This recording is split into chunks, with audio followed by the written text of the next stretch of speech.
Monsieur le ministre Abdoulaye Diop, bonsoir. Bonsoir Ali. Merci d'avoir accepté notre invitation. Le 17 juin dernier, l'organe législatif de la transition au Mali, le CNT notamment, a adopté la nouvelle loi électorale. Vendredi dernier, le 24 juin, le président de la transition a promulgué cette loi. Quels sont les enjeux de cette nouvelle loi électorale au Mali? Vous savez, cette loi est essentielle. C'est d'abord un point de départ important pour le retour à l'ordre constitutionnel. Et c'est cet élément aussi qui nous permettrait de pouvoir maintenant sortir un chronogramme électoral. Donc, ce qui est important, c'est qu'il s'agit d'une loi électorale qui, de notre point de vue, en tout cas, a bénéficié de l'inclusivité et du consensus nécessaire entre différents acteurs politiques et qui a été promulguée par le chef de l'État dans le seul intérêt du Mali pour que nous puissions aller de l'avant et honorer aussi nos engagements. Vous parlez de consensus, mais il n'y a pas toujours eu un consensus autour de cette loi électorale. La première mouture prévoyait une commission de 9 membres dont les membres devraient être désignés par une autre commission de 7 membres dans laquelle 4 personnes devraient être désignées par le Premier ministre, 3 par le chef du Parlement. La mouture finale prévoit 15 membres, dont un seul désigné par le Premier ministre. Beaucoup d'observateurs ont bien l'impression que c'est la fin de l'ère Choguel Maïga à la primature. Vous avez parlé de finale. Je préfère qu'on ne se focalise pas sur le processus qui nous a amené à l'adoption de la loi, mais qu'on regarde le résultat final. Et le résultat final, de l'opinion de beaucoup de citoyens maliens et d'acteurs politiques maliens, a été inclusif et a été consensuel. Et ce qui nous semble être important, c'est vraiment l'intérêt du Mali. Nous pensons que ça reflète les aspirations des Maliens. Il est possible que, vous savez... Peu importe si le Premier ministre perd son poste. Vous savez, je n'ai pas apporté de jugement sur le Premier ministre qui est mon patron. Et ce ne sont pas des questions que je gère en tant que ministre des Affaires étrangères. Donc ça, ce sont des questions qui sont traitées à d'autres niveaux. Ce qui me semble être important, c'est le Mali, c'est l'intérêt du Malien, c'est ce qui permet à notre pays de regarder dans la même direction et d'aller de l'avant. Alors, cet organe, l'AIGE notamment, Autorité indépendante de gestion des élections, aura la lourde charge de conduire à l'organisation d'un référendum, ensuite la présidentielle et les législatives. Est-ce que c'est tenable et jouable dans le temps? C'est l'engagement des plus hautes autorités de conclure ce processus et d'arriver à un retour à l'ordre constitutionnel autour de 24 mois. Le gouvernement va s'y atteler et toutes les directives sont données par le chef de l'État de réunir l'ensemble des moyens pour pouvoir y arriver. Le reste, nous allons apprécier en cours de chemin par rapport à un certain nombre de facteurs sur le terrain, mais c'est notre engagement et nous prions que le bon Dieu nous en donne l'intelligence et l'énergie nécessaires pour pouvoir réunir l'ensemble des conditions pour mettre notre pays à l'abri des difficultés dans lesquelles nous sommes en ce moment. Que pensent les forces vives de la politique malienne de tous ces projets dont vous venez de parler? Je pense notamment au M5. Je ne peux pas parler en leur nom, vous leur posez la question. Absolument, mais ils font partie de la vie politique malienne, ils sont importants dans le process. Mais je parle au nom du gouvernement du Mali. Ce que je veux vous demander, est-ce que c'est un process qui est inclusif, qui prend en compte l'avis de toutes les forces politiques du Mali? Le processus est jugé du point de vue des plus hautes autorités maliennes comme étant un processus inclusif qui a permis d'entendre l'essentiel des forces politiques et sociales de notre pays et qui est allé aussi dans le cadre d'une démarche consensuelle qui a écouté toutes les parties prenantes maliennes. Vous savez, c'est un pays. On ne peut pas avoir la voix de tout le monde et le résultat final peut ne pas refléter les points de vue des uns et des autres comme ils auraient pu le souhaiter. Mais encore une fois, il faut juste comprendre que le Mali est au-dessus de toutes ces autres considérations individuelles ou partisanes. Monsieur le ministre, le gouvernement malien, dans lequel vous êtes membre important et influent, avait indiqué qu'une fois cette loi électorale adoptée, il pourrait présenter très rapidement à la CEDEAO un calendrier qu'elle réclame déjà depuis plusieurs mois, avec le détail des étapes qui mèneraient à des élections précédant le retour des civils au pouvoir. Où on en est? Est-ce que ce calendrier est connu? Ce calendrier existe. Le calendrier... Le chronogramme électoral a fait l'objet de discussions lors du dernier Conseil des ministres. Et ça fait partie du communiqué du Conseil des ministres par rapport à ça. Mais il était important aussi que nous puissions remplir d'autres étapes avant de rendre ce calendrier public. Le chef de l'État et le gouvernement ont souhaité que nous puissions partager ces éléments avec les différentes forces politiques et sociales, notamment les partis politiques, ce qui est prévu pour se tenir dans 48 heures, et ensuite avec la société civile le même jour, et des éléments qui viendront enrichir cette démarche nous permettront de pouvoir rendre public un chronogramme à l'intention des Maliens et ensuite pouvoir présenter cela à nos partenaires de la CEDEAO pour aller de l'avant. Autre projet envisagé par la transition au Mali, c'est la rédaction d'une nouvelle constitution qui consacrerait la 4e République. La question est la suivante: est-ce que les autorités de transition ont la légitimité pour justement élaborer cette nouvelle constitution? Chef, la constitution qui nous régit actuellement, qui est celle de 92, a été élaborée par des pouvoirs de transition. Et tout le monde s'en satisfait. Aujourd'hui, le pouvoir de transition qui est en place, qui a la faiblesse de croire qu'elle parle au nom des Maliens, est fondé de mettre ça, un projet de constitution sur la table. Je vous dis une chose aussi que vous devez comprendre. Dites-nous. Il ne faut pas qu'on aille dans des démarches théoriques.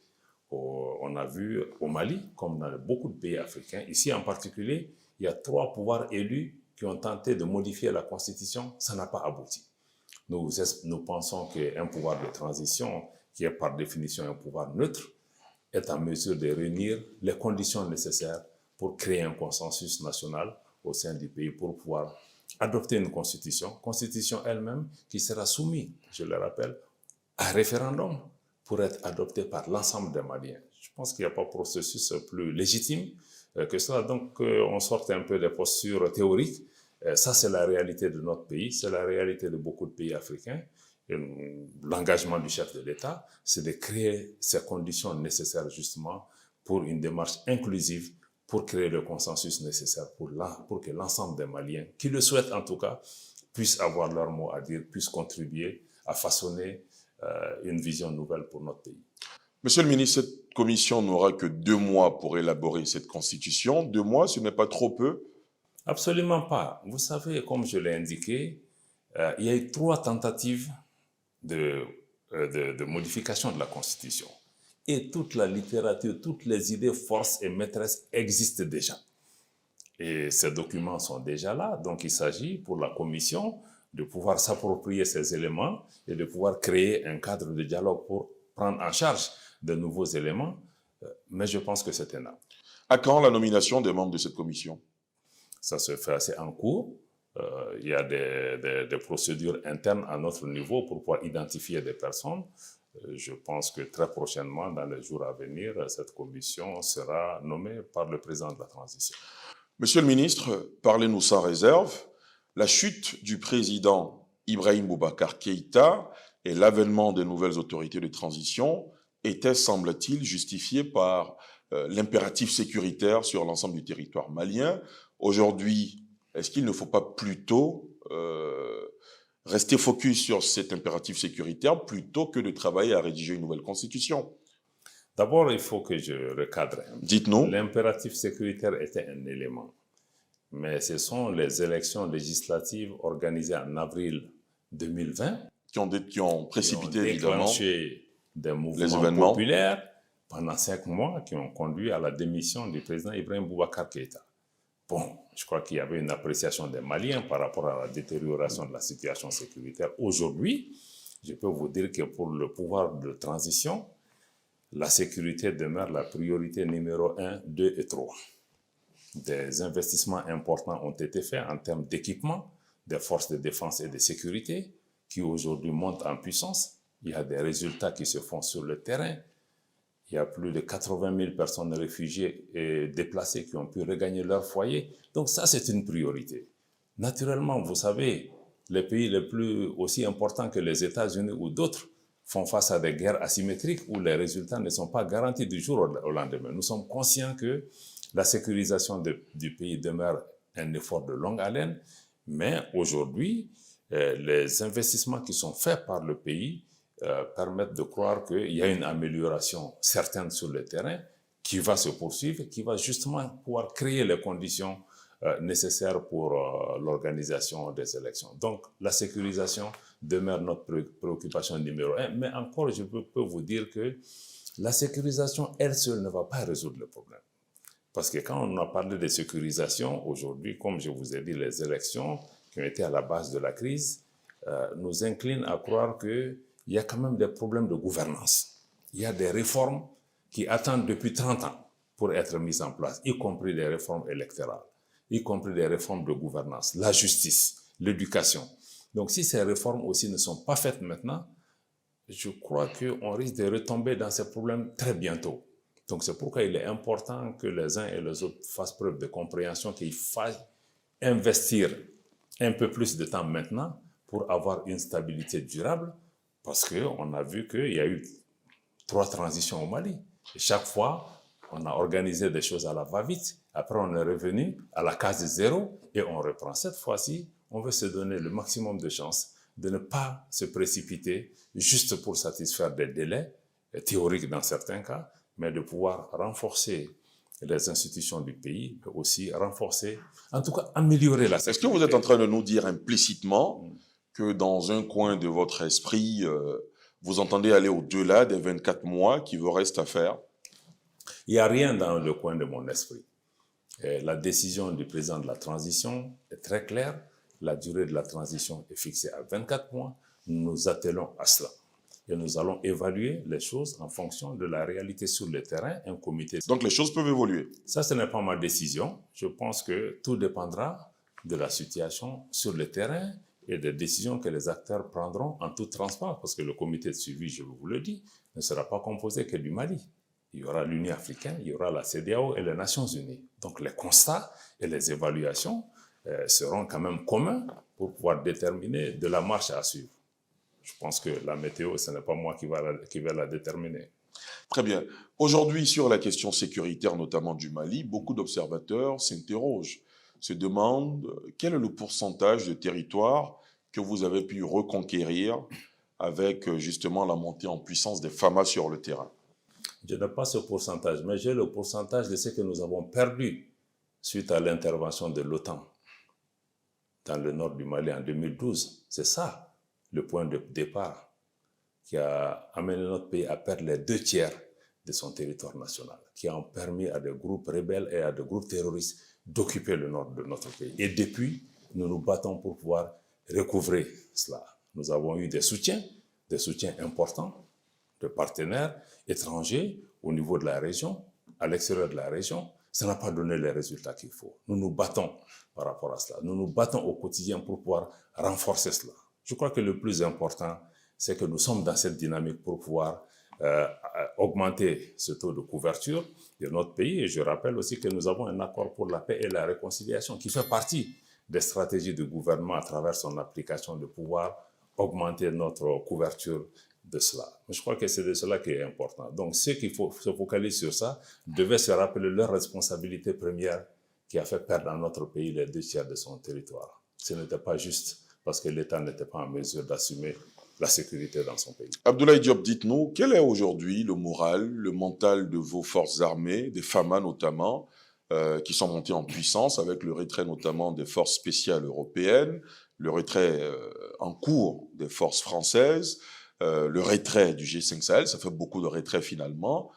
Comment les forces armées maliennes se portent sur le terrain, surtout qu'on les accusait dernièrement d'exactions sur le terrain?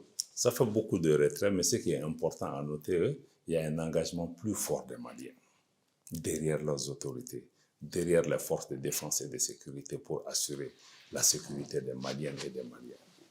Il y a une compréhension des Maliens que notre sécurité ne peut être que notre responsabilité. Et la première responsabilité ne peut être que malienne.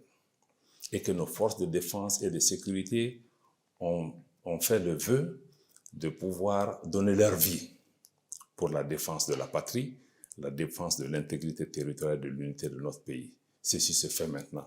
Le moral de l'armée est au plus fort parce que l'armée sait aujourd'hui que la population malienne est majoritairement, sinon unanimement, derrière les forces de défense et de sécurité. Vous avez parlé d'allégations. Parlons-en. Dites-nous, Parlons-en. on accuse les FAMA d'exaction. Vous savez, Comment vous réagissez à cela? on a accusé l'armée malienne et l'armée française d'exaction. On a accusé l'armée américaine. Ici, il s'agit des FAMA, monsieur le ministre. Je vais en venir. On a accusé l'armée américaine. Ça, c'est les armées les plus professionnelles au monde qui, en théâtre d'opération, ont commis des bavures. Donc, les FAMA ont commis des bavures. L'armée aussi peut en commettre. Maintenant, il faut que ce que je vous indique très clairement, ces allégations dont on parle, qui ne sont même pas prouvées parce qu'il y a des enquêtes en cours, s'inscrivent dans le cadre de stratégies de désinformation. De la part de qui? Et de punissement du Mali. Parce qu'aujourd'hui, le Mali a fait des choix de partenaires qui ne conviennent pas à certains qui ont décidé que il y a une guerre informationnelle contre le Mali. Ça, vous en savez. C'est absolument clair. Et aujourd'hui, cette allégations est la dernière trouvaille de ces ennemis du Mali pour pouvoir nous mettre à genoux. Je crois qu'on n'est pas complexé par rapport à cette question. Nous savons que c'est une arme que nous utilisons. Mais ce que je veux que vous compreniez, c'est que, l'armée malienne est une armée professionnelle. C'est une armée multiethnique. C'est une armée, et ses autorités aussi sont conscientes qu'il n'est de l'intérêt de personne au Mali de s'engager à tuer une partie de la population. Et comme certains le disent, que c'est dirigé contre un groupe ethnique. Cela ne ressemble pas à notre pays. Et nous n'y avons pas intérêt parce que la lutte contre le terrorisme, nous ne pouvons la gagner qu'en ayant le cœur et les esprits des Maliens. Donc, nous ne sommes pas impressionnés et par ces manœuvres pour pouvoir déstabiliser notre pays. Naturellement, les droits de l'homme, nous allons les respecter. C'est un engagement, c'est une priorité pour nos hommes qui sont en opération. Et chaque fois qu'il y a eu des allégations, il y a eu des enquêtes qui ont été ouvertes. Il y a même l'année dernière des soldats qui ont été condamnés pour ces allégations. Donc, je crois qu'on ne s'engage pas dans un acharnement particulier contre le Mali. Ceux qui amènent ces acharnements ont commis aussi des bavures ici même au Mali. Abdoulaye Diop, il y a eu des massacres dans la zone de Badiangara. Plus de 130 personnes ont perdu la vie. Est-ce que ce n'est pas un aveu d'impuissance pour un pouvoir de transition qui, de plus, est dirigé par un colonel de l'armée? Est-ce que c'est au Mali seulement que ce type d'événement se produit? Ça se produit dans la région, ça se produit partout. Ces groupes Boko Haram au Nigeria, au Niger, au Burkina, au Cameroun, au Tchad, ça se produit dans ces pays. Et comme je vous l'ai dit, l'armée, la montée en puissance, c'est quelque chose qu'on peut tester. Vous savez, on est aussi dans le cadre de la lutte contre le terrorisme. On ne va pas dire que ces terroristes ne vont pas pouvoir trouver des occasions pour pouvoir faire des massacres ou faire des choses. Mais ce qui est certain, c'est qu'aujourd'hui, notre armée n'est pas en retraite. Elle est à l'offensive. Elle inflige des pertes importantes aux groupes armés. Il y a des équipements, des matériels de ces groupes qui ont été récupérés. Certains sont en débandade. Mais comme je vous l'ai dit, il ne faut pas juger une guerre par une bataille ou par un seul incident. Je crois que la dynamique qui est en cours, rien ne peut. D'ailleurs, ma compréhension et la compréhension du gouvernement, c'est qu'il s'agit là de gestes de désespoir. Parce que ces groupes-là s'attaquaient aux militaires, ils s'attaquaient au camp. Maintenant, je crois que c'est extrêmement lâche aujourd'hui d'aller s'attaquer à des populations civiles et les massacrer. Pour moi, c'est un geste de désespoir plutôt. Donc ce n'est pas un désaveu? Absolument pas. Abdoulaye Diop, selon le dernier rapport de la Banque mondiale, il y a un accroissement de la pauvreté au Mali et une chute de la croissance. Quel regard jetez-vous là-dessus? Quel commentaire faites-vous? Est-ce que vous avez regardé le contexte économique du Mali, qui est un pays depuis 5 mois, un pays sous un embargo économique et financier, un pays qui a ses banques qui sont fermées, et que malgré cela, le Mali a enregistré son taux de croissance le plus élevé par rapport à la production du coton, qui a 700 000 tonnes, qui fait du Mali le premier producteur africain de coton. Et l'économie malienne se porte bien si ce ne sont pas ces facteurs de blocage et ces embargos. L'économie du Malien est une des économies les plus résilientes.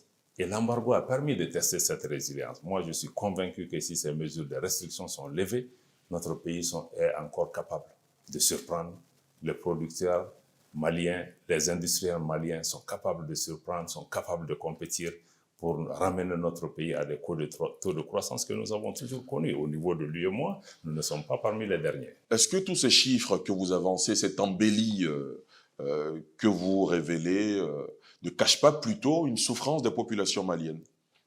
Absolument pas. Nous ne voulons pas dire qu'en Côte d'Ivoire, il y a des taux de croissance élevés, il y a beaucoup de pauvres, il y a beaucoup de difficultés. Aux États-Unis, ils ont des taux de croissance élevés, il y a des pauvres. Donc nous ne sommes pas en train de dire qu'au Mali, il n'y a pas de pauvreté, il y a des difficultés. Les gens se battent au quotidien, mais je vous ai donné un exemple que malgré ces difficultés, malgré ces contraintes structurelles sur notre économie, qui est un pays enclavé aussi, malgré les problèmes qu'on a par rapport à l'industrialisation, par exemple, de notre secteur agricole, que nous arrivions à faire ce type de performance, je pense qu'il est bon quand même de donner ces bons points au Mali et de ne pas regarder que les Maliens ont d'autres problèmes. Ils ont certainement d'autres problèmes. Mais je crois que l'agriculture aujourd'hui fait vivre 70% des Maliens, ou même 80%. Si on enregistre ce type de performance dans beaucoup d'autres secteurs, je pense que ça sera en mesure de pouvoir inverser cette tendance que les uns et les autres appellent pauvreté ou etc. Ça va créer beaucoup plus d'emplois pour les jeunes. Si ce coton malien était transformé, ne serait-ce qu'à 25-30%, ça créerait beaucoup plus d'emplois pour nos jeunes gens. Donc je préfère regarder ce côté positif et non me focaliser sur ces difficultés qui sont inhérentes à toute nation. À toute nation. Monsieur le ministre, depuis le début de cette interview, vous n'arrêtez de rappeler que le Mali est aujourd'hui enclavé. Vous n'arrêtez de rappeler l'embargo de la CEDEAO. Aujourd'hui, comment vont les rapports avec la CEDEAO? Nous avons connu une période d'incompréhension. Je crois que des efforts importants ont été faits par rapport à ça. De part et d'autre? De part et d'autre. Vous savez, pour moi, ces incompréhensions ne peuvent être que passagères par rapport à la trajectoire historique de nos pays. Aujourd'hui, le Mali n'a pas fondamentalement de problème avec ses voisins, mais nous pensons que la lecture de la problématique de la transition par la région n'était pas la plus adaptée parce que la région ou la CEDEAO avait au début une lecture purement électoraliste, si vous voulez, entre guillemets, du problème, qu'il fallait organiser juste des élections au Mali pour que le problème soit réglé. Nous pensions que le problème était beaucoup plus complexe et qu'il nécessitait une approche plus holistique. Comme je vous l'ai dit, la guerre de l'OTAN en Libye a fait perdre à notre pays les 2 tiers de son territoire. Il y a une juxtaposition des crises politiques, sécuritaires et de gouvernance, et même de crises sociales, et qu'il y avait une rébellion, le terrorisme au nord. Ensuite, il y a des conflits intercommunautaires au centre. L'insécurité aujourd'hui touche plusieurs parties du pays et même d'autres pays. Donc nous voudrions que l'organisation puisse regarder la complexité de ces éléments. Et je crois qu'avec les discussions, on a pu avancer, on a pu trouver un consensus par rapport à la nécessité de réforme, à la nécessité d'intégrer la dimension sécuritaire. Aujourd'hui, la discussion porte essentiellement sur un chronogramme à convenir. Et là aussi, il y a des avancées importantes qui, je l'espère, nous amènera à un accord bientôt. Jeudi et vendredi dernier, notamment, le médiateur de la CEDEAO était à Bamako, l'ex-président nigérien Goodluck Jonathan. Il est reparti satisfait, enthousiaste à l'idée de la levée des sanctions au prochain sommet de la CEDEAO. Je pense que son enthousiasme était fondé sur des actes qui ont été posés par le pouvoir de transition depuis le dernier sommet, pour ne prendre que cela, par rapport à la durée de la transition, la mise en place d'une commission chargée de l'écriture d'une nouvelle constitution, l'adoption de la loi électorale qui intègre la notion de l'agence indépendante de gestion des élections. Et aujourd'hui, les pas qui sont faits par rapport à la publication d'un chronogramme qui sera fait à l'issue des consultations avec les différentes forces politiques et sociales, mais aussi le fait que le Mali a présenté aussi au médiateur un mécanisme conjoint de suivi et évaluation du chronogramme entre les Maliens et qui est ouvert aussi à la participation de la communauté internationale, notamment la CEDEAO, l'Union africaine et les Nations unies. Je pense que c'est se fondant sur ces éléments et les actes concrets qui ne sont que la manifestation de l'engagement du président Goïta pour un retour à l'ordre constitutionnel dans le délai de 24 mois qui a été fixé. Le dernier sommet des chefs d'État et de gouvernement de la CEDEAO Le Mali, semble-t-il, était invité, mais a brillé par son absence. Est-ce que le prochain sommet du 3 juillet, notamment, le Mali sera représenté à ce sommet et vous vous attendez évidemment à ce que les sanctions soient levées contre le Mali? Le sommet du 3 juin, le Mali n'était pas invité. Le Mali était plutôt invité le 3 juin à Accra pour assister au sommet de l'UEMOA. J'imagine que vous parliez du sommet qui s'est tenu avant ce Évidemment. sommet. Vous savez, chaque fois que notre pays a été invité, notre pays n'a jamais fait de politique de chaise vide par rapport à l'intégration. La CEDEAO est née ici, à Bamako. Donc nous respectons l'organisation, nous respectons ses dirigeants, mais nous pensons que le sommet où le chef de l'État n'a pas pu être présent en personne, peut-être qu'il y a eu des ratés dans l'organisation de ce sommet qui ne nous a pas permis d'être. Mais malgré cela, le chef de l'État avait décidé que 4 ministres puissent le représenter. Je pense que ceci n'a pas été accepté, mais je crois que ce n'est pas le plus important. Ce qui est le plus important, c'est que nous ayons maintenu le dialogue. Le colonel Assimi Goïta sera-t-il à Accra le 3 juillet prochain? Il n'est pas invité et je n'ai pas d'indication particulière par rapport à ça. S'il est invité, il y Ce sera? qui est sûr, le Mali sera présent partout où on parlera du Mali, où on a souhaité que le Mali soit. Parlons un peu de l'économie au Mali notamment. Tout à l'heure, vous avez rappelé l'embellie du Mali. La situation économique est sous asphyxie, on est bien d'accord, en raison de l'embargo. Est-ce que le Mali pourrait tenir longtemps au cas où l'embargo et les sanctions ne sont pas levées à la faveur du prochain sommet de la CEDEAO? Je vais vous dire une chose. Dites-nous.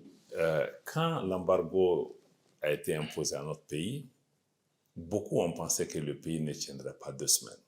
Nous sommes à 5 mois. Le pays tient encore, le pays est debout. Je rappelle aux uns, le Mali est un vieux pays, c'est un pays résilient. Nous tenons parce que notre peuple le veut. Et je pense que nous tiendrons aussi longtemps que les Maliennes et les Maliens estiment qu'il est nécessaire pour le Mali de défendre sa souveraineté. Il est nécessaire pour le Mali d'être une nation respectée. Ceci dit, nous souhaitons tous que ces sanctions puissent être levées pour que nous revenions à une situation normale parce que les Maliens souffrent. Les Ivoiriens souffrent, les Sénégalais souffrent, nous souffrons tous. Et ce n'est dans l'intérêt de personne que cette situation puisse se poursuivre. Et cette situation n'aide même pas pour le retour à l'ordre constitutionnel. Aujourd'hui, si on prend que la sécurité, qu'est-ce qui se passe? Avec l'embargo, les frontières sont fermées, mais vous pensez que les terroristes qui viennent de Burkina ont besoin de passer par les frontières, ont besoin de montrer leur carte d'identité? Cette situation profite aux terroristes. C'est eux qui viennent aujourd'hui avec des mallettes d'argent pour donner aux populations parce que les banques sont fermées. Donc, à qui profite toute cette situation? Je crois qu'il est important que nous mettions cela devant nous. Et j'espère, je crois qu'il est possible pour nous d'arriver à un accord rapide pour permettre à la région et au Mali de reprendre des relations normales et qu'on puisse conforter la stabilité et renforcer la prospérité dans notre région. Abdoulaye Diop, quelles sont les relations aujourd'hui entre le Mali et la France? Il y a eu une montée de tension inhabituelle ces derniers mois. Vous êtes monté au créneau à plusieurs reprises pour dénoncer un mépris de la part de Paris. L'ambassadeur de France au Mali a été rappelé. On connaît tous ces événements qui se sont succédés, qui ont évidemment illustré cette escalade de violence dans le ton et dans l'attitude. Aujourd'hui, où en êtes-vous avec la France? La France est un pays avec lequel nous avons des relations très complexes et de longue durée. De longue durée, on a parlé de couple franco-malien. Ça sera trop dire, mais on a cheminé ensemble depuis des temps noirs de la colonisation à aujourd'hui. Mais ce que je peux vous dire, c'est que le Mali ne s'est jamais situé dans une attitude d'hostilité ouverte vis-à-vis de la France. Et chaque fois que le Mali, le gouvernement du Mali a posé des actes à l'endroit de la France, c'est qu'il y a eu des propos inacceptables, désobligeants, où il y a eu des actes qui ont été posés qui ont dû amener le Mali à répondre parce que nous pensions que notre souveraineté n'était pas respectée, ou notre dignité ne sont pas respectées, ou notre capacité à décider en tant qu'État souverain. Je crois que ce sont ces éléments qui nous ont amenés à ces différentes questions. Le Mali estime que et il va continuer à travailler avec la France, avec tous les pays, s'il est respecté en tant que nation, si sa souveraineté est respectée, si la relation avec la France se fait dans le cadre de la sincérité, mais aussi dans le cadre d'un partenariat gagnant-gagnant, un partenariat aussi qui intègre l'élément que le Mali va travailler avec tous les partenaires de son choix, sans se laisser dicter par qui que ce soit le choix de ses partenaires. Comme nous respectons l'habilité, la capacité et la faculté de chaque pays aussi de décider avec quel partenaire il va travailler. Les relations diplomatiques en ce moment sont rompues avec Paris? Ah non, mais il y a 2 jours, j'ai reçu l'ambassadeur, le chargé d'affaires français ici. J'ai rencontré l'ambassadeur de France à New York. C'est quoi les perspectives? Les relations diplomatiques existent encore entre la France et le Mali. Nous nous parlons. Dans ce cadre que j'ai indiqué, encore une fois, le Mali n'a pas de problème de parler avec quelqu'un, mais nous avons un certain nombre de principes et d'éléments que nous exigeons dans le cadre de cette interaction. Le Mali s'est beaucoup rapproché aussi de la Russie. On en parle beaucoup, vous le savez. Ça fait l'objet de beaucoup de commentaires, d'analyses de part et d'autre. Aujourd'hui, c'est quoi les rapports avec la Russie? La présence de Wagner, notamment au Mali, est beaucoup commentée. Comment les choses se passent sur le terrain? Ali, je tiens à vous rappeler que le Mali, à son indépendance, l'ex-URSS, a été un des premiers pays qui a été au chevet du Mali, qui a aidé à construire et à bâtir une des armées les plus puissantes de notre sous-région, qui a investi dans l'économie malienne. Beaucoup d'enseignants maliens ont été formés là-bas. Beaucoup de sociétés et entreprises d'État maliens, dans le domaine du textile comme dans le domaine du sucre, autres, ont été faites par la coopération, à travers la coopération avec la Russie. Donc, il s'agit d'une relation historique. Bon, qui a une certaine partie de notre histoire, c'était un peu refroidi, mais face aux difficultés de la situation sécuritaire, notamment dans le nord du pays et dans le centre du pays, le Mali a jugé nécessaire de se tourner vers des partenaires qui étaient en mesure et qui veulent et qui étaient capables de pouvoir lui apporter une contribution. C'est dans ce cadre-là que nous sommes tournés vers ce partenaire dont la coopération répond à nos attentes. Je vous donne un exemple. Aujourd'hui, pour avoir même des équipements au Mali, c'est un problème. On avait acheté... Équipement militaire? Équipement militaire. On avait acheté un avion militaire avec Airbus Industrie qui était censé être livré en août 2022. Il a été livré il y a moins de 2 mois. Et avec en août 2021 ou 2022? En août, qui devait être livré en août 2021, excusez-moi. C'est cela. En août 2021, qui a été livré il y a 2 mois. Donc, avec près d'1 an de retard. 1 an de retard pour des raisons que je ne peux même pas justifier aujourd'hui.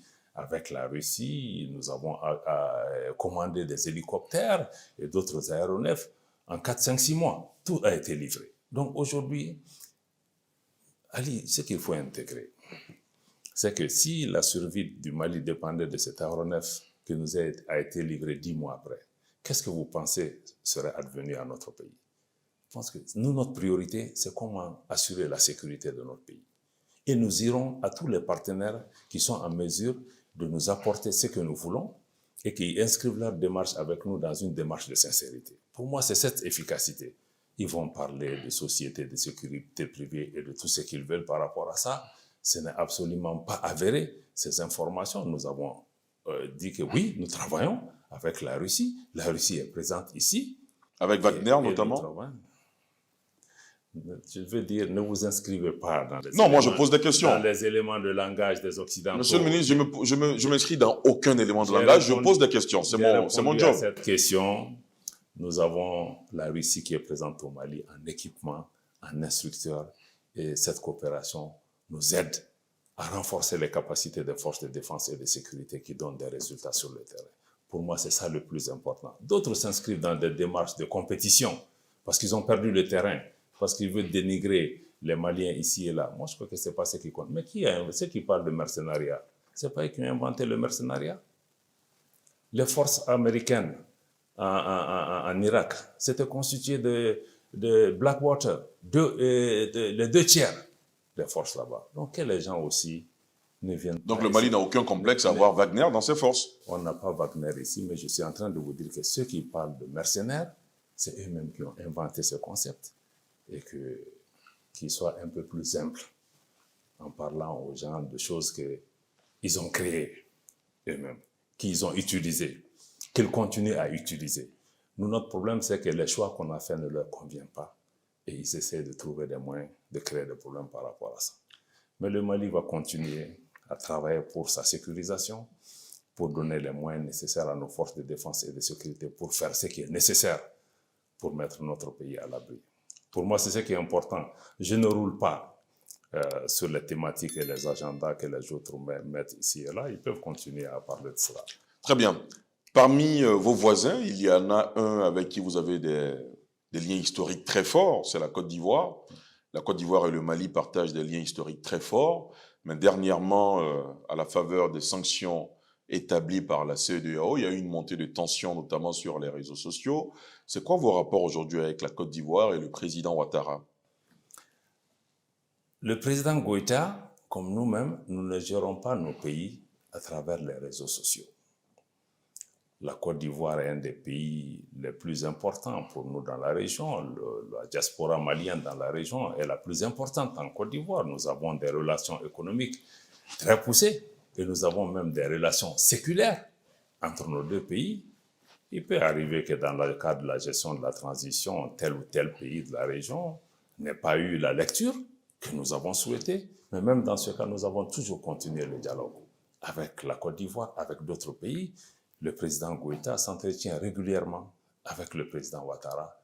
En tant qu'homme d'État, je suis certain que tous les deux mettent leur mission au-dessus de la conjoncture, au-dessus des réseaux sociaux, en voyant qu'ils sont les héritiers d'une relation séculaire entre nos deux pays et qu'ils ont la responsabilité de passer aux futures générations. Abdoulaye Diop, dernière actualité en date, le Mali s'est retiré du G5 Sahel parce que, dit-on, le président du Niger aurait refusé, ou le Niger aurait refusé de passer la présidence de l'organisation au Mali. Est-ce que ce n'est pas une sortie de trop? Quels sont vos rapports aujourd'hui avec le Niger notamment, et quelles sont les chances pour vous de retourner dans le G5 Sahel? Bon, sortie de trop, je ne dirais pas. On n'est pas sorti de beaucoup d'autres choses. Mais même là, si on doit sortir parce que c'est contre les intérêts du Mali, on n'hésitera pas à le faire. Mais la sortie du G5 Sahel, je dois vous dire que le G5 Sahel a été créé suite à la crise malienne On est bien en d'accord. 2012, en comprenant qu'il nous faut une approche régionale pour trouver une solution. Le Mali a été un membre très actif au sein du G5 Sahel. C'est pendant la présidence malienne du G5 Sahel que la force conjointe du G5 Sahel a été établie. Le Mali fait partie des pays qui honorent le plus leurs engagements financiers par rapport à cette organisation. Comme vous le savez, il a été convenu au sommet de Niamey en 2021 qu'en 2022, le sommet se tiendrait à Bamako, que le Mali assumerait la présidence en exercice de cette organisation. Depuis février passé il y a longtemps, rien sous les tropiques. Maintenant, le Mali a posé la question, a sollicité plusieurs fois des réponses qui ne sont pas venues. On nous fait croire que oui, bon, parce que la CEDEAO a sanctionné le Mali ne peut pas assumer la présidence. Ce qui est faux, parce que la convention du G5 Sahel elle-même, il n'y a aucune disposition qui touche à des évolutions politiques internes dans les pays comme étant un facteur de disqualification du pays. Et pire, on s'est rendu compte que, bon, on dit qu'on ne donne pas au Mali parce que le Mali a un pouvoir de transition. Mais le pays qui assume la présidence aussi est un pouvoir de transition. Vous faites allusion au Tchad. Pire encore, la France qui n'est pas membre du G5 Sahel met un veto pour que le Mali n'assume pas la présidence du G5 Sahel. Donc avec tous ces éléments, le Mali s'est dit que peut-être que nous ne sommes pas à notre place dans cette organisation. Ce qui est important pour nous, c'est que nous soyons respectés en tant que pays, en tant que nation, et qu'on respecte les textes de l'organisation. Et que si ces éléments ne sont pas là, il n'y a pas de raison pour nous de pouvoir continuer. Pour nous, c'est notre vision qui est importante. Et nous pensons aujourd'hui que le Mali va continuer. Le Mali estime toujours que l'approche régionale à la sécurité de nos pays est une dimension importante. Le G5 Sahel n'est pas le seul moyen pour y arriver. Il y a d'autres mécanismes comme le CEMOC, la CEDEAO, le processus de Nouakchott qui existaient déjà, qui vont continuer à exister. S'il y a de nouvelles initiatives qui émergent, le Mali sera partie prenante. Mais avant cela, le Mali continue à travailler aussi sur le plan bilatéral avec chacun de ces pays avec lesquels nous entretenons une relation fraternelle et amicale par rapport à ça. Mais nous avons pris une position par rapport à une organisation dont nous nous sommes retirés pour l'ensemble de ces raisons. C'est une décision souveraine. Je crois qu'on doit en tirer les leçons. Le Mali s'est retiré. Ce retrait est définitif et a été communiqué, notifié conformément aux dispositions de la Convention au secrétariat du G5 Sahel. Donc nous voudrions regarder autrement comment nous allons travailler autrement avec des partenaires qui le souhaitent pour qu'on puisse sécuriser nos pays. L'autre pan de la question auquel vous n'avez pas répondu, c'est justement vos rapports avec le Niger et le président Mohamed Bazoum. Comme je l'ai dit, nos rapports avec les pays, je ne les ramène pas au plan individuel. Pour moi, aujourd'hui... Quoique ce sont les chefs d'État qui incarnent la gestion de ces États. Il y a des incompréhensions. Il y a des incompréhensions, c'est évident. Mais moi, je suis certain que nos chefs d'État, puisque nos peuples les ont mis dans ces positions, comprennent toujours leur rôle d'œuvrer à rapprocher nos populations et non à les diviser. Encore une fois, pour moi, c'est ça le plus important. Nous, on n'a pas de problème particulier avec un pays. Nous nous situons dans ce cadre, nous allons travailler. Et s'il y a des problèmes, nous allons continuer dans le cadre du dialogue, dans le cadre du respect mutuel, à surmonter cette difficulté-là. Pour moi, c'est ce que je peux dire. Et je ne désespère pas que nos pays reviennent aussi à des relations normales parce que nos peuples ont intérêt. Nous devons toujours travailler dans l'intérêt de nos peuples. J'allais même dire que nous devons suivre nos peuples parce que malgré ces tensions qui peuvent exister de temps en temps entre nos chefs d'État ou entre nos États, je crois que nos peuples ne sont pas à ce niveau. Nos peuples sont largement en avance. Nos peuples se situent dans la trajectoire historique dont nous avons hérité. Et je suis certain que cette force, cette énergie spirituelle de nos peuples déterminera l'avenir de nos régions et non des conjonctures particulières et même éphémères qui peuvent nous amener. Il arrive aussi, même dans une famille, on dit que même la langue et les dents se battent, mais personne ne va quitter pour autant. C'est clair. Abdoulaye Diop, aujourd'hui, avec du recul, vous qui êtes un membre influent de la transition au Mali, quelles sont les principales attentes de ce gouvernement de transition vis-à-vis de la CEDEAO, vis-à-vis de tous les partenaires extérieurs, vis-à-vis même de la classe politique malienne, vis-à-vis des populations? Quelles sont les principales attentes? Pour nous, ce qui est important qu'on cherche à réaliser aujourd'hui, c'est d'amener la sécurité et la stabilité de notre pays, qui est une priorité pour laquelle nous sommes pleinement dédiés. C'est aussi le retour à l'ordre constitutionnel au niveau du Mali pour pouvoir prendre en charge ces questions. Et ce que nous attendons des autres qui sont autour de nous, c'est d'abord de faire preuve d'écoute, d'essayer de comprendre ce qui se passe au Mali, de ne pas juger le Mali, mais d'écouter, de voir comment ils peuvent nous accompagner pour pouvoir nous relever de ces difficultés. Vous avez l'impression qu'on ne vous a pas suffisamment écouté? Ali, je vais vous dire une chose, personne n'aime le Mali plus que les Maliens. Les difficultés qui nous affectent aujourd'hui, nous sommes les premiers à être meurtris. Et ce que nous attendons de nos frères et de nos amis autour de nous, c'est de prendre le temps de comprendre, c'est de prendre le temps de nous écouter pour qu'on marche ensemble. J'imagine que nous aussi, on doit prendre le temps d'écouter nos frères, d'écouter leurs préoccupations. On sait qu'il y a des peurs, on sait qu'il y a des craintes. Mais je crois que ceci ne doit pas nous empêcher de pouvoir nous donner la main, de pouvoir nous mettre aussi à l'abri des ingérences extérieures. La plupart des problèmes qu'il y a dans nos pays et à l'extérieur de nos pays ou entre nos pays, c'est que des mains invisibles, à peine invisibles étrangères, viennent s'ingérer dans les affaires de nos pays, viennent nous mettre dos à dos.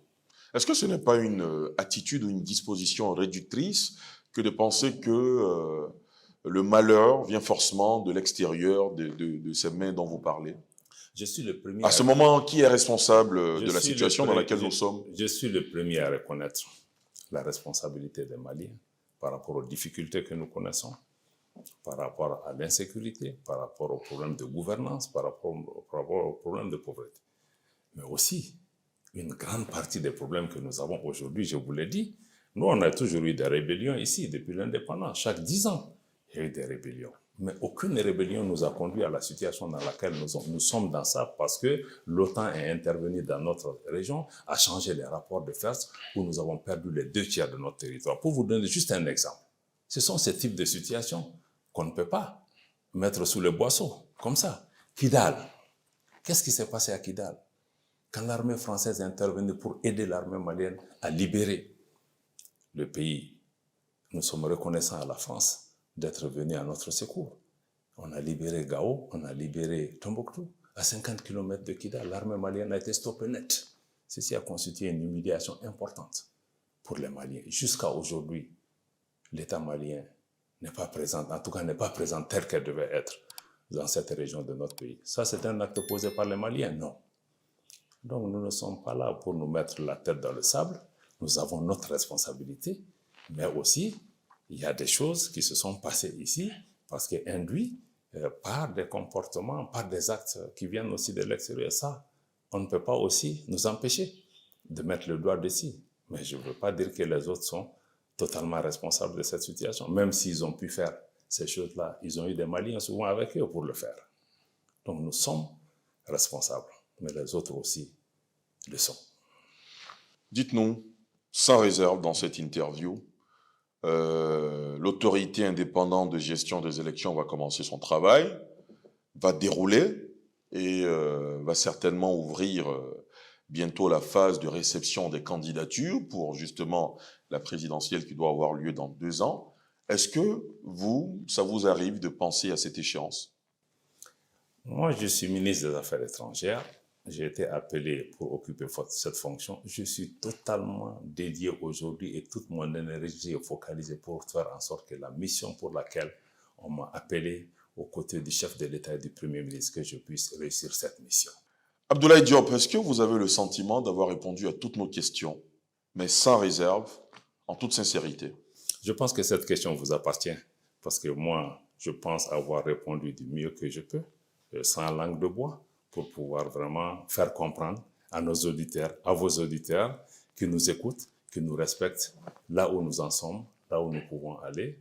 Et je crois avoir fait du mieux que je peux en toute ouverture. Monsieur le ministre, merci beaucoup. Merci beaucoup pour cette opportunité.